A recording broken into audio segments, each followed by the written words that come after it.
여러분, 우리 믿음의 사람들의 최고의 소원이 있다면 그것은 하나님 만나는 것일 것입니다. 물론 요한복음 20장 29절 말씀 보면은 예수님께서 말씀하시기를 너는 나를 본 거로 믿느냐, 보지 못하고 믿는 자들은 복되도다라고 말씀하셨지만, 연약한 인간인 우리 인간은 하나님 만나기를 소원합니다.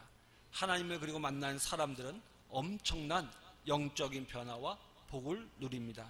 그 대표적인 인물이 누구입니까? 우리가 지난 시간 함께 오랫동안 읽어왔던 사도행전에 등장하는 사도 바울입니다. 설교를 준비하다가 신성정 목사님의 이야기가 실린 기사를 읽게 되었습니다. 신성정 목사님은 1990년대 우리나라의 대표적인 장로교회 중에 하나인 충현교회 담임 목사님을 역임하셨을 뿐만 아니라 신학대학 교수로 오랜 동안 봉직한 큰 신학자입니다.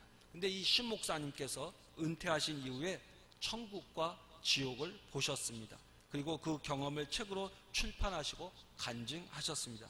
이러한 신 목사님의 소식에 많은 사람들이 의문점을 가졌고 궁금해했습니다. 그래서 한 기자가 신 목사님을 찾아가 인터뷰했습니다. 은퇴하신 이후에 어느 날 고령의 장모님께서 신 목사님을 불러 이렇게 묻더랍니다. 정말 천국이 있는가? 내가 죽으면 천국에 갈 수 있는가라고 물으시는데 선뜻 대답할 수 없었더랍니다. 그 이유는 지식이 없어서가 아니라 지식은 있지만 자신이 없더랍니다. 그래서 그 이후 금식하며 하나님 앞에 신령한 은혜를 구하며 기도했습니다. 근데 하나님의 은혜로 천국과 지옥을 보게 되었습니다. 자신은 간신히 천국에 들어가게 되었습니다. 그런데 상급이 전혀 없더랍니다. 그래서 마음이 상심해 있는데 이 신목사님에게 이런 음성이 들리더랍니다. 너는 너의 영광을 위하여 일했다. 그 음성을 들으면서 목사님께서는 큰 깨달음을 얻으셨고 회개하셨다고 합니다. 그래서 은퇴하시고 이제는 고령이 되셨지만 노구를 이끌고 캄보디아와 인도 선교를 시작하셨다고 고백하셨습니다. 그 이유는 늦었지만 하나님의 영광을 위해서, 내가 아닌 하나님을 위해서 일하기 위해서 선교에 나섰다는 것입니다.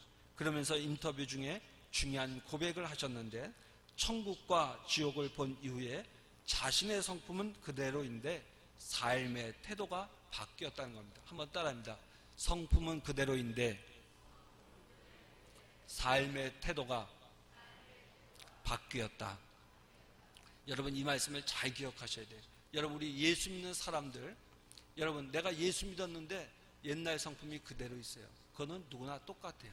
근데 중요한 거, 예수님 만나고 난 다음에 내 성품은 예전과 똑같지만, 내 삶의 성품은 그대로 같지만 내가 살아가는 삶의 태도가 바뀌는 거예요. 그게 바로 은혜 받은 자의 모습인 줄로 믿습니다. 여러분의 삶의 태도가 바뀌어지기를 주의 이름으로 축원합니다. 여러분, 신성정 목사님의 간증을 통해서도 알 수 있는 것처럼 분명한 건, 하나님을 만나는 것은 성도들에게 엄청난 복이 아닐 수 없습니다. 오늘 주의 전에 나온 여러분들에게 주님 만나는 은혜가 임하시기를 주의 이름으로 축원합니다. 여러분, 그럼 우리는 어떻게 해야 하나님을 만날 수 있을까요? 볼 수 있을까요? 오늘 본문 14절을 우리 한번 다 함께 천천히 읽겠습니다. 요한복음 1장 14절 말씀입니다. 천천히 한 목소리로 다 같이 읽습니다. 말씀이 육신이 되어 우리 가운데 거하심에 우리가 그의 영광을 보니 아버지 독생자의 영광이요 은혜와 진리가 충만하더라. 아멘. 자, 14절 말씀의 첫 줄이 중요한 말씀입니다.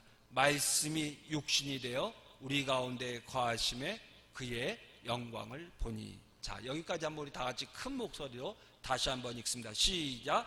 말씀이 육신이 되어 우리 가운데 거하심에 그의 영광을 보니. 아멘. 할렐루야. 여러분, 무슨 말씀입니까? 우리는 지난주일 말씀이 육신이 되어서라는 말씀에 대해서 자세히 나누었습니다. 이 시간에는 우리 가운데 거하심이라는 말씀을 살펴보겠습니다. 여러분, 여기서 거한다는 말의 원뜻은 장막을 치다라는 의미입니다. 이스라엘 백성들이 애굽을 탈출하여서 40년 광야 생활을 할 때 그들 가운데 장막, 성막을 쳤습니다. 그럼 하나님께서 성막 위에 구름 기둥과 불 기둥으로 임재하셨습니다. 이스라엘 백성들은 그 모습을 보면서 하나님의 살아계심과 보호하심과 인도하심을 보았습니다. 본문의 말씀은 무슨 뜻입니까? 하나님께서 낮고 천한 인간의 모습을 입고 이 땅에 오셨습니다. 인간 가운데 거하셨습니다. 인간은 이 땅에 오신 예수님을 바라보면서 마치 이스라엘 백성들이 성막 가운데 임재하신 하나님을 보았던 것처럼 우리가 하나님을 볼 수 있다는 것입니다. 두 번째로 오늘 본문에서 주목해야 될 말씀이 있는데 영광이라는 말입니다. 오늘 본문에서 말하는 영광은 하나님 존재 자체를 가리키는 말입니다. 성경에서 영광이라는 말은 크게 세 가지 경우에 사용되어집니다. 첫째는 하나님 존재를 가리킬 때 하나님이라는 말 대신 영광이라는 말을 쓰고요. 두 번째는 하나님의 섭리와 역사를 가리킬 때 영광이라고 합니다. 그리고 마지막 세 번째는 하나님의 형상이 사람 가운데서 이루어질 때 하나님의 영광이라고 합니다. 나이놀드 리버라는 유명한 신학자는 이런 말을 했습니다. 인간은 그가 섬기는 신을 닮아간다라고 말했습니다. 한번 따라해 보겠습니까? 인간은 그가 섬기는 신을 닮아간다. 자, 이 얘기는 다른 말로 얘기한다면 오늘 저와 여러분들이 하나님을 섬기면서 누구를 닮아가야 된다? 하나님을 닮아가야 된다는 그 얘기예요. 그렇게 닮아갈 때 그것이 바로 무엇이다? 하나님의 영광이라는 것입니다. 우리가 하나님께 영광을 돌린다고 하는 것은 문자적 의미로는 내가 섬기는 사람, 존중하는 대상에 대해서 찬송하고 칭송하고 박수하는 행위를 가리켜서 영광을 돌린다라고 이야기를 합니다. 그러나 성경에서 말하는 영광이라는 말은 하나님 존재 자체와 하나님의 섭리, 하나님의 역사, 그리고 하나님의 사람이 하나님을 닮아갈 때 영광이라는 표현을 씁니다. 어제 우리 교회에서 야유회를 갔습니다. 많은 분들이 다 함께 하지 못했지만 함께 가고 오는 가운데 우리 장로님들과 우리 지역사회에서 우리 서면교회가 어떤 역할을 해야 될지에 대한 이야기를 나누었습니다. 여러 가지 이야기를 나누었습니다. 그러면서 말하기를 무슨 말씀하냐면 지역사회에 우리가 조금 더 이바지해야 사람들의 입에 오르지 않고 전도의 문이 열릴 것 같다는 이야기를 들었습니다. 일리가 있는 말입니다. 우리 교회가 점차 더 성장하면서 우리 지역사회에 이바지할 수 있는 교회가 되어야 할 것입니다. 그러나 여러분, 그러면서 우리가 하나 조심해야 될 것이 있습니다. 지난번에 제가 통계 말씀드렸던 것처럼 우리나라에서 사회봉사를 제일 많이 하는 기관은 어디냐면은 바로 우리 기독교회입니다. 기독교회가 사회봉사를 우리나라에서 제일 많이 하고 처음으로 시작한 교회가 우리 감리교회입니다. 그럼에도 불구하고 세상 사람들에게서 우리 교회가 손가락질을 받고 있는 이유가 무엇이냐? 그것은 바로 도덕성의 상실에 있다는 말씀을 제가 드렸을 거예요. 그것은 우리들의 이야기가 아니라 믿지 않는 사람들에게 설문을 조사한 결과예요. 세상 사람들이 볼 때 교회가 사회봉사를 많이 하고 선한 일을 많이 하고 그렇지 않아서 욕을 먹는 것이 아니라 우리 예수 믿는 사람들이 누구를 닮지 않아서 예수님 닮지 않아서 욕을 먹고 있다는 거예요. 그래서 여러분 잘 기억하셔야 됩니다. 오늘 예수 믿는 사람들이 교회가 세상 가운데서 빛과 소금의 역할을 잘 감당하려면 무엇을 해야 되느냐? 세상에다 돈을 많이 나누어 주는 것이 중요한 것이 아니라 오늘 저와 여러분들이 누구 닮아가야 된다? 하나님 닮아가야 됩니다. 한번 따릅니다. 오늘 저와 여러분들이 누구 닮아야 됩니까? 하나님 닮아가야 돼요. 아멘. 한 번만 따릅니다. 하나님 닮아가는 것이 하나님께 영광을 돌리는 일이다. 아멘. 여러분, 오늘 본문에서 하나님의 영광은 하나님 존재 자체를 가리키고 있습니다. 말씀이 육신이 되어 이 땅에 오신 예수님을 보면 우리는 하나님을 볼 수 있다는 말입니다. 그래서 사도행전 사도 요한은 요한복음 1장 18절에서 이렇게 고백합니다. 우리 요한복음 1장 18절 말씀을 다 함께 큰 목소리로 보겠습니다. 본래 하나님을 본 사람이 없으되 아버지 품속에 있는 독생하신 하나님이 나타나셨느니라. 아멘. 그래요. 세상에 사는 사람들 가운데 하나님을 본 사람은 아무도 없어요. 그러면 누가 하나님을 봤느냐? 아버지 품속에 있는 독생하신 하나밖에 없는 외아들이 이 땅에 오셨는데, 이 땅에 오신 예수님을 봄으로써 누굴 보았다? 하나님을 보았다는 것입니다. 여러분, 그렇다면 어떻게 해야 우리가 예수님을 바라보며 하나님을 볼 수 있겠습니까? 이 땅에 오신 예수님은 2000년 전에 십자가에 못 박혀 죽으시고 부활하셔서 하나님께로 돌아가셨습니다. 2000년 이스라엘 땅에 살던 사람들은 예수님을 보면서 누굴 볼 수 있었어요? 하나님을 볼 수 있었습니다.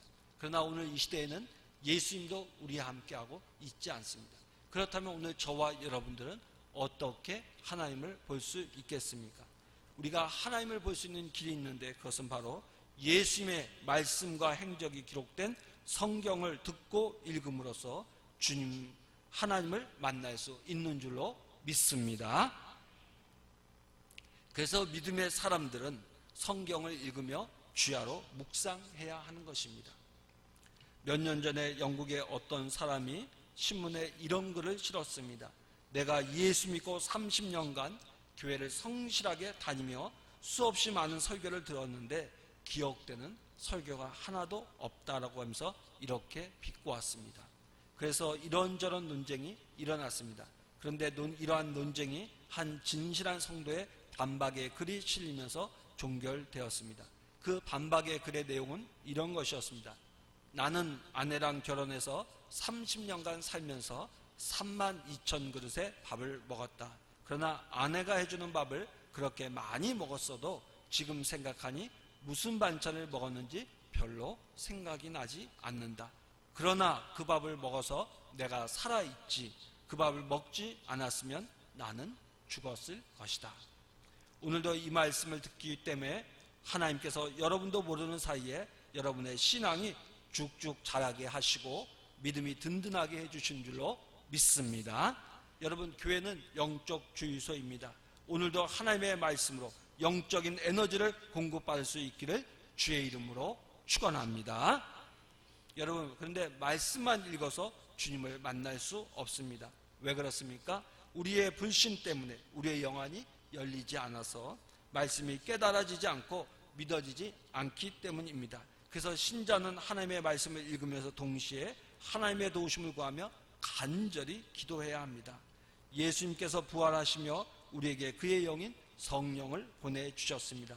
성령의 임재를 통해서 우리는 주님의 말씀을 깨닫게 되고 주님을 만나게 됩니다. 은혜를 경험하게 되는 줄로 믿습니다. 주의 성전에 나온 사랑하는 성도 여러분, 기도의 말씀에 전념한, 기도와 말씀에 전념하는 가을이 되기를 바랍니다. 하나님 만나시기를 바랍니다. 그래서 세상이 알지 못하는 신령한 은혜와 복 가운데 살아가시기를 주의 이름으로 축원합니다. 그래서 여러분들에게 한 가지 부탁을 드리고 싶습니다. 여러분, 성경을 읽으며 기도하시기를 바랍니다. 특별히 요한복음을 써보시기를 바랍니다. 요한복음을 다 쓰신 분들은 여러분들이 조금 더 힘을 내셔서 성경 66권을 한번 다 써보는 일에 도전하시기를 부탁을 드립니다. 요즘 아들이 제대를 해서 제가 아들을 데리고 목회자 모임에 가끔 참석을 합니다. 근데 그때마다 듣는 이야기가 있습니다. 그것은 무엇이냐면 사람들이 제게 그런 얘기를 해요.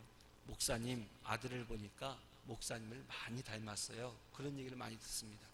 그런데 우리 아들은 저를 닮았다는 얘기를 굉장히 싫어합니다. 그래서 제가 알아요. 그래서 제가 그런 얘기를 하는 분들에게 그런 얘기합니다. 그 얘기 하시면 우리 아들이 싫어합니다. 그랬더니 아니에요. 그래도 저희들이 볼 때 아들이 목사님을 많이 닮았어요. 그런 얘기를 합니다. 여러분, 자녀가 누구 닮습니까? 누가 뭐래도 부모 닮는 거죠. 그건 어쩔 수 없는 거예요. 근데 그 얘기 들을 때 중요한 건 뭐냐면은 아들은 싫어하는데 저는 은근히 기분이 좋을까요? 나쁠까요? 좋죠. 부모의 마음이잖아요. 자식이 나 닮았다는데 싫어하는 사람 없잖아요. 만약에 자식이 전혀 목사님을 안 닮았네요. 그러면 어떤 생각이 들까요? 아, 병원에 가봐야 되나? 그런 생각이 들겠죠. 여러분, 그게 부모의 마음이에요. 마찬가지입니다. 세상 사람들이 우리를 바라보면서 저 사람 누구 닮았다? 예수님 닮았다. 저 사람 누구 닮았다? 하나님 닮았다. 그럴 때 누가 기뻐하실까요? 하나님이 기뻐하신 거예요. 하나님이 기뻐하실 때 하늘의 문이 우리에게 열릴 줄로 믿습니다. 사랑하는 성도 여러분, 우리가 그런데 하나님 닮아가려면 어떻게 해야 되냐? 말씀이 육신이 되어 우리 가운데 거하심에 그의 영광을 보니 그랬어요. 그러니까 말씀으로 이 가운데 임재하신 예수님을 바라보면서 살아갈 때 우리가 예수님을 닮아가며 하나님을 기쁘시게 할 줄로 믿습니다. 기도하겠습니다.